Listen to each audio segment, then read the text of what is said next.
পরে বা আজকে যে ছাত্রলীগের যে অবস্থা, এটা আসলে খুবই উদ্বেগজনক। পত্রপত্রিকায় গুলো এখন খুললে পরে প্রত্যেক দিন কোনো না কোনো স্কুল, কলেজ, ইউনিভার্সিটি, যে কোনো জায়গায় আপনার টেন্ডারবাদী হোক, চাঁদাবাদী হোক, সব কিছু ছাত্রলীগের নাম আসতেছে পত্রে। এর আগে সেই যে বিশ্বজিৎ নামটা বললেন, জগন্নাথ কলেজে বিশ্বজিৎকে যেভাবে কুপাইয়ে তাকে হত্যা করা হয়েছে, এবং এই দৃশ্যটা তখন দেখেছেন, তখন প্রধানমন্ত্রী কিন্তু ছাত্রলীগের পৃষ্ঠপোষক ছিলেন, সেখান থেকে উনি ওনার নাম প্রত্যাহার করেছিলেন। কিন্তু আমরা ভাবছিলাম তো হয়তো ছাত্রলীগের এই কর্মকাণ্ড থামবে, কিন্তু এই থামছে না। এই আপনার গতকাল দু একদিন আগেকার সিলেটের যে মেয়েটা খাদিজা আজকে মৃত্যুসজ্জা আছে, বদলুর সে ছাত্রলীগের ছেলে, সে তাকে কিভাবে প্রকাশ্যে কবি হত্যা করলো। এর আগে এই তনু নামে একটা মেয়ে মারা গেল কুমিল্লা ক্যান্টনমেন্টে, মিতু মারা গেল। আফসানা নামে মিরপুরের একটা মেয়েকে ছাত্রলীগের ছেলেই মেরে ফেললো। সারা বাংলাদেশে ক্রমশ এখন ছাত্রলীগের নাম একটা, মানে ছাত্রলীগ নামই এটা সন্ত্রাস। ছাত্রলীগ সারা দেশে, আজকে পত্রিকা দেখলাম বড় বড় রামদা শ্রেণী নিয়ে তারা কোন জায়গায় যেন এই আপনার মিছিলের ছবি দেখলাম তাদের।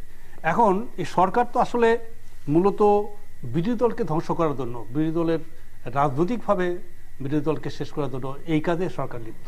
সরকারের বিভিন্ন বাহিনী আপনি যদি দেখেন 2007 সালের জানুয়ারি মাস থেকে 2015 সাল পর্যন্ত সারা দেশ, এখন তার বিরোধী দলের উপরে সারা দেশে যেটা হয়েছে দেখেন, সারা দেশে সারা হত্যাকাণ্ডের শিকার হয়েছে 33,156 জন। এর মধ্যে বিএনপি বিরোধী দলের জোটের 300 জন নেতাকর্মী মারা গেছে। 3000। এই হিসাব কোত্থেকে, মানে কোথাকার হিসাব? এইসব পত্রপত্রিকা থেকে আসছে। আপনার আইন সালিসি কেন্দ্র, অধিকার, এরাই এগুলো দিয়েছে। তারপরে আইনশৃঙ্খলা বাহিনীর দ্বারা নিহত হয়েছেন মানে 1512 জন বিএনপি নেতাকর্মী। আইনশৃঙ্খলা বাহিনী কর্তৃক বলপূর্বক গুম হয়েছে প্রায় 12 জন। আইনশৃঙ্খলা বাহিনীর হাতে গুরুতর আহত এবং অঙ্গহানি হয়েছে 5,000 জন। এখন এর মধ্যে ছাত্রলীগ কটা আছে? এর মধ্যে ছাত্রলীগ তো নাই। অথচ সারা বাংলাদেশে আপনার সন্ত্রাস, দুর্নীতি, চাঁদাবাদী, টেন্ডারবাদী, হল দখল, চর দখল, মানে যেখানে স্কুলে মাঠ দখল, সারা বাংলাদেশে সমস্ত পত্রপত্রিকায় ছাত্রলীগ নামে একটা বিভীষিকা। ছাত্রলীগের নাম শুনলে সমস্ত মানুষ থরথরে কাঁপতেছে, দেশ কাঁপতেছে ছাত্রলীগের জন্য। যখনই কোনো ঘটনা ঘটে তখনই আপনার এটাকে জামাত শিবির, ওই যে রাজনীতিতেও জামাত শিবির সবসময় এটা দেখেন। আর ছাত্রলীগের এই যে সন্ত্রাসের খুন, রাহাদানি, সন্ত্রাস, চাঁদাবাদীর ভিতরে আপনারা বলে দেন যে ছাত্র শিবির ঢুকে এটা করতেছে। তো ছাত্র শিবির সেই ঢুকে কীভাবে? এটা ছাত্র সংগঠনের মধ্যে ছাত্র শিবিরে ঢুকে আপনার তার বিচার করতে সমস্যা কোথায়?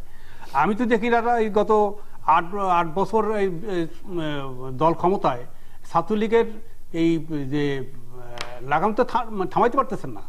পত্রপত্রিকায় সারা বাংলাদেশে একটা মানে সন্ত্রাসের রাজত্ব কায়েম করে ছাত্রলীগ।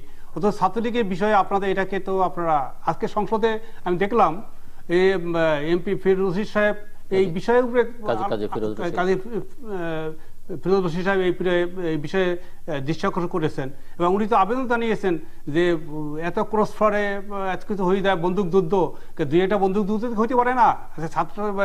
ছাত্রলীগের যে প্রকাশ্যে দিবালোকে একটা মেয়েকে খুন করতেছে, আর প্রধানমন্ত্রী সেই জাতিসংঘ থেকে 50-50 যে জেন্ডার সমতা পুরস্কার আনতেছেন, অথচ মহিলাদের ক্ষমতায়নের জন্য পুরস্কার আনতেছেন। অথচ বাংলাদেশে প্রত্যেক দিন মানে আপনার সেই মহিলারা খুন হচ্ছে।